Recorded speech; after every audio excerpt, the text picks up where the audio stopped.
Que bom estarmos juntos, Deus abençoe muito você.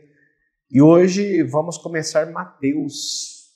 Estamos já no nosso terceiro livro, né? Porque já fizemos João, agora Marcos e agora Mateus.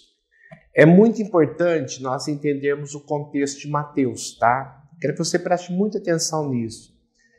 Existem os evangelhos sinóticos. Sinóticos significa semelhantes, tá? Então, Marcos foi o primeiro evangelho a ser escrito. Por isso que nós começamos pelo evangelho de Marcos. Aí, Mateus usou a mesma estrutura de Marcos e colocou mais textos para alcançar os judeus. Lembrando que Marcos ele foi escrito para os romanos, tá bom? Então, vamos pensar o seguinte, ele pegou praticamente 100% de Marcos, ou a grande maioria do texto de Marcos, e colocou mais 30% de textos para atingir os judeus. Então, Mateus ele tem 28 capítulos, ele é maior do que Marcos, tá bom? Bem maior. Então, o objetivo de Mateus era apóstolo de Cristo, Levi, Mateus, que era cobrador de impostos, ele escreveu um evangelho para os judeus. O objetivo do evangelho de Mateus é alcançar os judeus. Aí Lucas, ele pegou a mesma estrutura de Marcos e fez um evangelho para os gentios, para os não-judeus. O tema de Lucas, Jesus o Salvador. Então também ele pegou toda a estrutura de Marcos, praticamente 70% da estrutura de Lucas é o Evangelho de Marcos, e colocou mais textos para alcançar os gentios, os não-judeus, tá certo? Então vamos centralizar agora em Mateus. É muito importante nós entendermos o para quem foi escrito o Evangelho.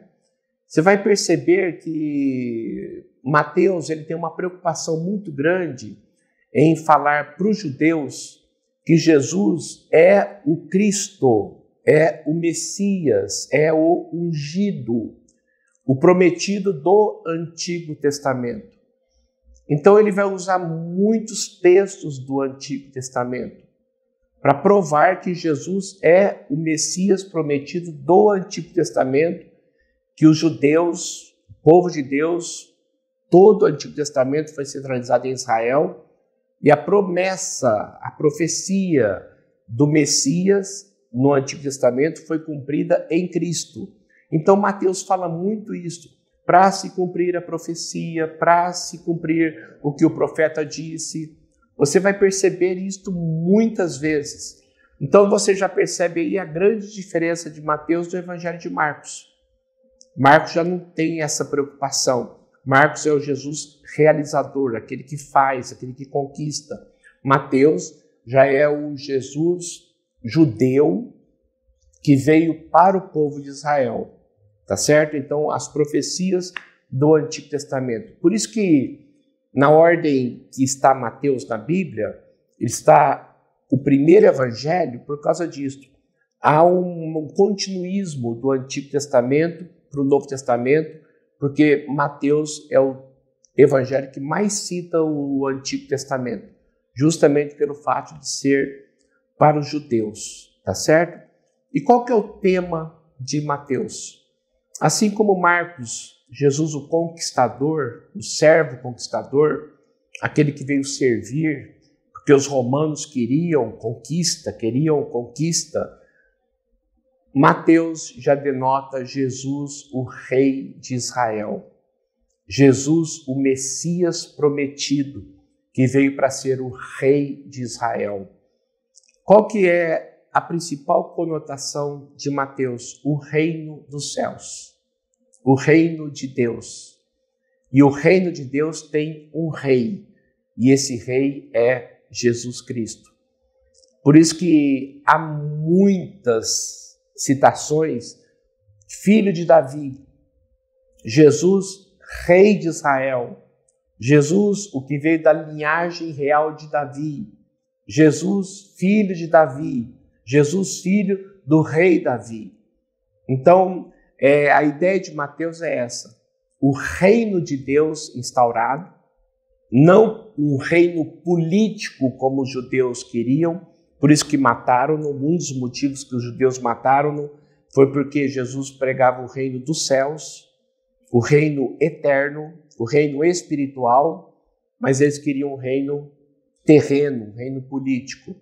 Então, a mensagem de Mateus é essa: o reino de Deus chegou na pessoa do seu rei, Jesus o Messias, Jesus o Cristo, o Jesus filho do rei Davi, da linhagem real de Davi.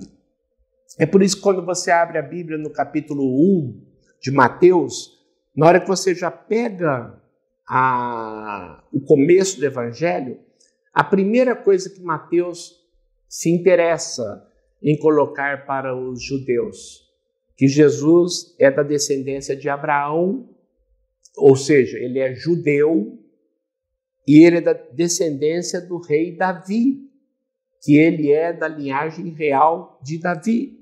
É a primeira coisa que já coloca aqui, tá certo? Então, mostrando esse Jesus. Outra coisa que o Evangelho de Mateus tem, diferente de Marcos, é muito ensino. Jesus, ele tem o Sermão do Monte, que é no capítulo 5, 6 e 7, que é a palavra, Jesus explicando. Ele era chamado muito de Rabi, ou seja, mestre, rabino, mestre, Rabone, ou seja, os judeus, eles primavam muito pelo ensino. Então, Mateus tem muitas parábolas, tem muitos ensinos, tem o Sermão do Monte, tá? Então, você sempre imagina um Jesus ensinando. Por quê? O judeu ama isto. Então, da mesma forma como Marcos via um Jesus sempre fazendo, conquistando, Mateus já denota um Jesus mais mestre, um Jesus mais do ensino, colocando que ele é o rei dos judeus, o rei de Israel, o filho de Davi. Então, quando você abre no capítulo 1, você já começa. Registro da genealogia de Jesus Cristo, sempre afirma Jesus Cristo, tá? A palavra Cristo significa ungido. É a palavra grega, Cristo, ungido. A palavra Messias também significa ungido, mas é a palavra hebraica. Então, Jesus foi ungido. Jesus foi capacitado para nos salvar, ungido. Então, ungido em hebraico, Messias. Ungido em grego, Cristo. Tá certo? Então, a genealogia de Jesus Cristo, filho de Davi, filho de Abraão. Olha aqui, já começa colocando duas coisas. No primeiro versículo, Jesus é filho de Abraão, ou seja, ele é judeu. E Jesus é filho de Davi, ou seja, ele é o rei. Ele veio da linhagem real de Davi. Por quê? Porque Deus prometeu que o Messias vinha da linhagem real de Davi. Então, já no primeiro capítulo, Mateus já denota isso. Eu só quero te mostrar uma coisa interessante. Às vezes a gente não dá muita importância para a genealogia. Porque você começa, Abraão gerou Isaac, gerou Jacó, Jacó gerou Judá, Judá Pérez, Zerá, e aí vai. Você muitas vezes não dá muita importância. Mas tem uma coisa muito interessante na genealogia de Jesus, que eu quero denotar aqui para você. Ele cita 4 mulheres. Olha só que coisa interessante. Aqui no versículo 3, Judá gerou Pérez e Zerá, cuja mãe foi Tamar. Então cita Tamar, a esposa de Judá, tá? Ou a mãe foi Tamar. O versículo 5. Salmão gerou Boaz, cuja mãe foi Raabe. Raabe, lá na época de Josué. Boaz gerou Obed, cuja mãe foi Ruth. E depois Jessé gerou o rei Davi. Aí fala rei Davi. E o rei Davi gerou Salomão, cuja mãe foi Betseba, a mulher de Urias. Eu quero só colocar uma coisa para você. 4 mulheres. Mateus cita 3 mulheres que tiveram problemas sexuais. Tamar teve um incesto com Judá. Olha só que coisa interessante. Raabe era uma prostituta e Betseba foi adúltera. Mulher de Urias que caiu em adultério com Davi. O filho desse adultério morreu, depois ela se casou com Davi e teve Salomão. E Ruth, que era uma gentia, que não era do povo de Israel. Olha que coisa interessante. Da linhagem de Jesus Cristo. Uma não era judia e 3 tinham problemas na área sexual. Mostrando que Jesus veio salvar os doentes, salvar os enfermos, salvar os pecadores. E essas mulheres não eram perfeitas, mas foram transformadas pela graça de Deus. Então, já na genealogia, você começa a perceber a graça de Deus aí, tá? E já começa falando sobre, dentro da genealogia, versículo 14, Jacó gerou José, marido de Maria, do qual nasceu Jesus, que é chamado Cristo, denotando bastante isso. Você percebe que lá em Marcos não fala muito, fala Jesus, Jesus, Jesus. Mateus não, Jesus Cristo, mostrando, é o ungido, é o prometido, é o Messias, é o prometido lá do Antigo Testamento. Então Mateus sempre denota Jesus Cristo, tá certo? Jesus o Messias, Jesus o ungido. Foi assim o nascimento de Jesus Cristo, novamente, aqui no versículo 18.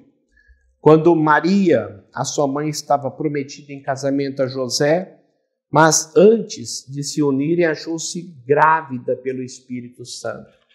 Eu fico imaginando a cabeça de José. Como que José foi um homem digno, como José foi um homem abençoado. Por quê? Porque ele creu que Maria, de fato, veio do Espírito Santo. Porque o anjo apareceu para ele e disse, e ele acreditou. Porque ela era para ser apedrejada. Ela era para ser morta. Porque ela não era casada.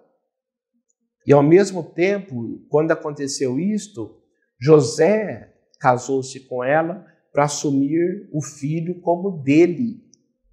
Tá? Então, olha só que coisa interessante. Ela foi uma virgem que teve a intervenção do Espírito Santo de Deus para Jesus nascer um homem completo, ele tinha que nascer como homem, mas só que ele não podia pegar a genética humana, senão ele nasceria em pecado, porque o homem é pecador e isso é genético. O Espírito Santo interviu, tirou a consequência ou a influência do pecado de Maria, porque Maria era pecadora, porque todos os homens são pecadores. José não interviu porque ela nasceu de uma intervenção do Espírito Santo e Jesus, por isso, nasceu sem pecado. Tá certo? Então foi uma intervenção sobrenatural do Espírito Santo.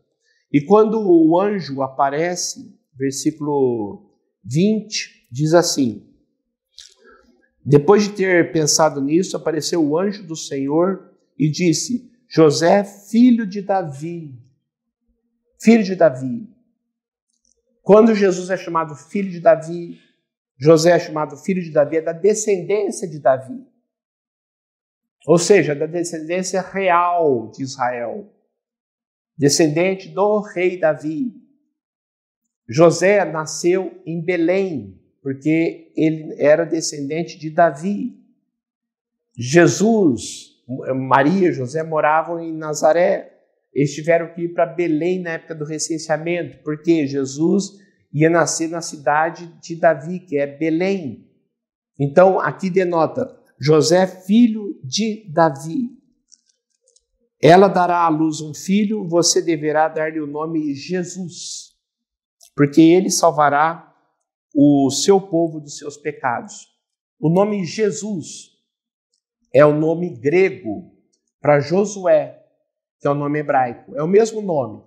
Josué em hebraico, Jesus em grego. Igual Saulo em hebraico, Paulo em grego, tá? Então Jesus, quando Maria o chamava em hebraico, aramaico, quando conversava com ele, chamava-o de Josué, que era o nome de Jesus em hebraico. Na língua grega, Jesus, tá? Então, olha só que coisa interessante. Jeová é salvação. O significado do nome Josué, do nome Jesus, é justamente esse. Jeová é salvação. E aí, você começa já a encontrar no versículo 22, tudo isso aconteceu para que se cumprisse a profecia, para que se cumprisse o que o Senhor dissera pelo profeta. E aqui começa, várias vezes você vai encontrar isso. Em Mateus você vai encontrar várias vezes. Isso aconteceu para se cumprir a profecia, isso aconteceu porque o profeta disse. Várias vezes, mostrando Jesus é aquele que veio cumprir o Antigo Testamento. Sabe o Antigo Testamento? Tudo aquilo que dizia sobre o Messias, o Salvador, é Jesus. A virgem ficará grávida e dará luz a um filho, e o chamarão Emanuel, que significa Deus conosco. Então Jesus veio cumprir as profecias do Antigo Testamento. E Mateus deixa isso bem claro para o povo judeu. Agora, esse versículo aqui é muito interessante, o 25. O último versículo do capítulo 1. Mas José não teve relações sexuais com ela, enquanto ela não deu à luz a um filho. E ele lhe pôs o nome Jesus, ou Josué. Se Maria continuasse virgem, a Bíblia diz que José nunca a tocou. Mas aqui diz o seguinte, que José não teve relações com ela enquanto ela não deu à luz a Jesus. E quando Jesus nasceu, literalmente em grego, rompeu a madre, ou seja, ela deixou de ser virgem naquele momento que Jesus nasceu. E a partir daí, José e Maria tiveram uma vida conjugal normal, como todo homem e mulher tiveram relações sexuais e depois tiveram filhos e filhas. Esse texto aqui é muito forte para provar isso, tá? Porque se ele nunca a tivesse tocado e ela permanecesse virgem até hoje, como muitos dizem, como a Igreja Católica Romana afirma categoricamente, mas a Bíblia não afirma isso. A Bíblia afirma que José não a conheceu, não teve relações com ela até Jesus nascer. Depois que Jesus nasceu, eles tiveram uma vida conjugal normal. Vamos vibrar com o livro de Mateus. Você vai amar os ensinos de Mateus, as parábolas de Mateus, a prova eficaz de que Jesus é o Messias do Antigo Testamento. Nós vamos orar e eu quero convidar você a ficar firme, beber cada palavra, para que você enriqueça. Você vai perceber um outro ângulo de Marcos, Mateus é um outro ângulo, e você vai perceber um outro ângulo de João também. Você vai perceber coisas em Mateus que você não viu em Marcos e não viu em João. A Bíblia é maravilhosa, a Bíblia é fantástica. Vamos orar e agradecer por esse tempo. Pai, muito obrigado pela tua palavra, obrigado pelo teu cuidado, que o Senhor continue nos dando força, graça, e muito obrigado por sabermos que Jesus Cristo é o Filho de Deus, é o Deus Todo-Poderoso prometido no Antigo Testamento, que veio cumprir todas as profecias. É o nosso Senhor e Salvador, e nós o amamos. Muito obrigado por conhecermos esta verdade. Eu agradeço muito em nome de Jesus. Amém e amém. Que você tenha a bênção de Deus sobre a sua vida e sobre a sua família. E amanhã, capítulo 2 de Mateus, na nossa maratona aí. Deus te abençoe muito em nome de Jesus.